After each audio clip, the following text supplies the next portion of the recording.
told your friend you're not okay? And tell me what's wrong and why you never said you felt that way. And guess you're trying to stay strong and fake a smile until I look away. But I've known you too long, it hurts to watch your blue eyes fade to gray as you fade away,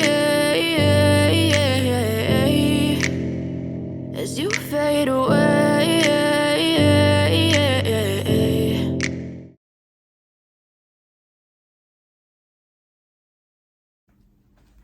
Hey y'all, thank y'all so much for stopping by again. I'm Dana and I make videos all about business, faith, family, love, and all things Coco and. Today I wanted to talk a little bit about something that I have been struggling with, and that is losing someone.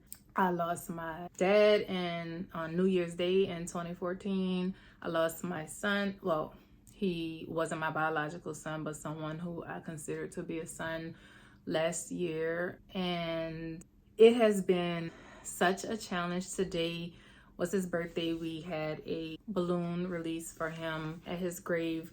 And I know a lot of other people who are dealing with the challenge of living after losing someone, or not really moving on, trying to figure out how to move on or continue to live. It is a challenge when you are used to seeing somebody every day, talking to someone all the time, fussing at somebody all the time, doing things with, taking trips with, texting, calling, all of that. And then one day they're not here. So that is a challenge to just figure that part out and to process that. Also, like with my dad, he passed of COPD. We knew that eventually he would be leaving, but then with the guy who I considered my son, it was all of a sudden and it wasn't expected. Even though I feel like when you know somebody is eventually gonna pass, you try to prepare yourself, but then it's still no real preparation.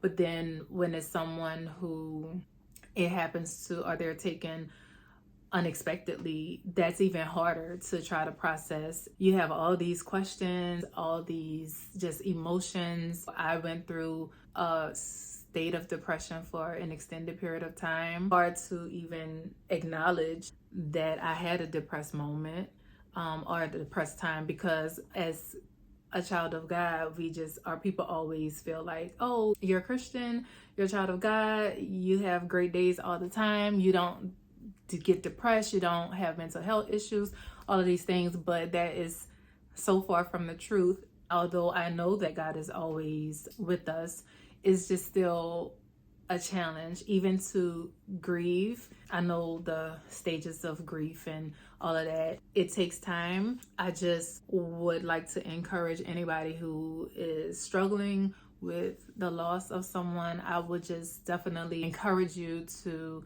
give yourself grace. Take it one day at a time. Also to deal with your feelings and your emotions and all of that in that moment. Just try not to stay there. I know with my dad, I went through a period of going to the grave all the time in the middle of the night, 2-3 o'clock in the morning. I'm just sitting there. It's like when that's all you really have, and it's just more challenging to try to figure out what to do and where to go. Even though you have all like family and friends and maybe kids that are there, it's just still like when you lose a parent, or when you lose someone who is like a son to you, it's just really challenging. But I do want to encourage you that it gets better. I don't want to say it gets easy, because some days are better than others, but I do have to continuously pray for strength, and I pray for comfort all the time. I pray that God comforts you and strengthens you through your time of struggle. And it's just not gonna be like that always. Like I said, today was his birthday, so we did a balloon release, and I had to prepare myself beforehand to pray and ask God for strength, and everyone who is affected by him not being here, because it's definitely hard. This year I wanted to celebrate the amazing man that he was. I wanted to celebrate his life. I didn't want to be sad and crying. I did shed a tear, and I'm not saying that shedding a tear or crying in those moments are not what you should do, because if that, we're human and we still feel hurt and we still feel pain and we still miss them so much. So if you have to cry, then cry. And sometimes we talk about the things that he did and the funny moments that we had with him. But I do want to encourage you to just take one step at a time, take one moment at a time, try to do things to honor the person that you've lost.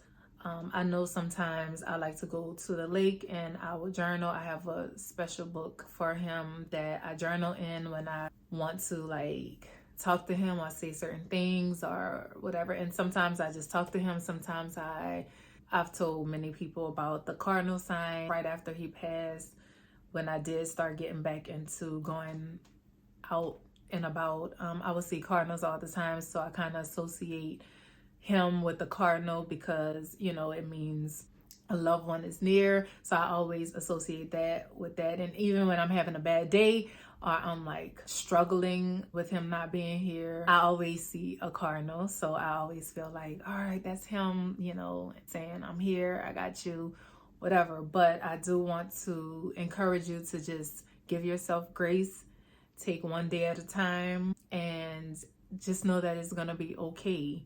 All right. I know sometimes I sit in the car and I read his messages or I watch his videos or just have moments and I talk to him. Sometimes I do a little crying. He was an artist, so I will listen to some of his songs just to hear his voice. So it's kind of whatever I got to do to get through the moment, but still realizing this is something that I'm feeling. It's painful and it hurts and it sucks, but it's okay. I went through a moment of, like I said, really bad depression, but then I had to think, would he want me to be like this? I think about that a lot. Like, if he was here, what would he be telling me right now? So I tried to just take one day at a time.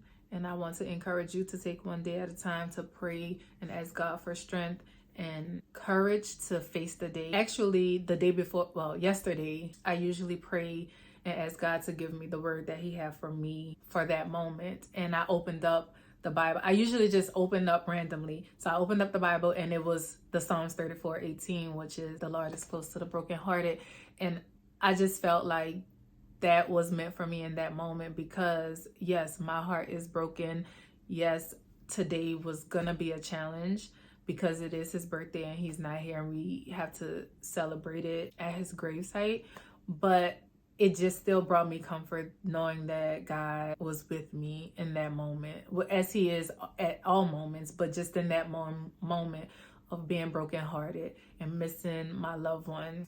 It just comforted me in that moment. I went through grief counseling and all of those things. So I would just say to find something to help you to, not really heal, but kind of be able to take on the day or every day. Like I said, some days are going to be easier than others, and that's okay. And if you have a moment of crying, or even if you want to set some time aside and dedicate 15 minutes or 20 minutes or 30 minutes to do whatever, talk to your loved one, if you want to cry, if you want to journal, just set that time aside to spend with them or have for them. That could help also. But then again, I just feel like the comfort of God, the comfort of his word, his promises is gonna get you through.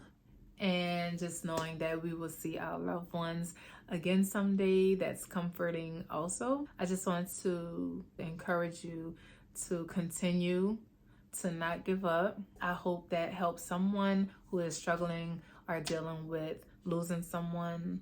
And until next time, stay beautiful and stay blessed. Bye.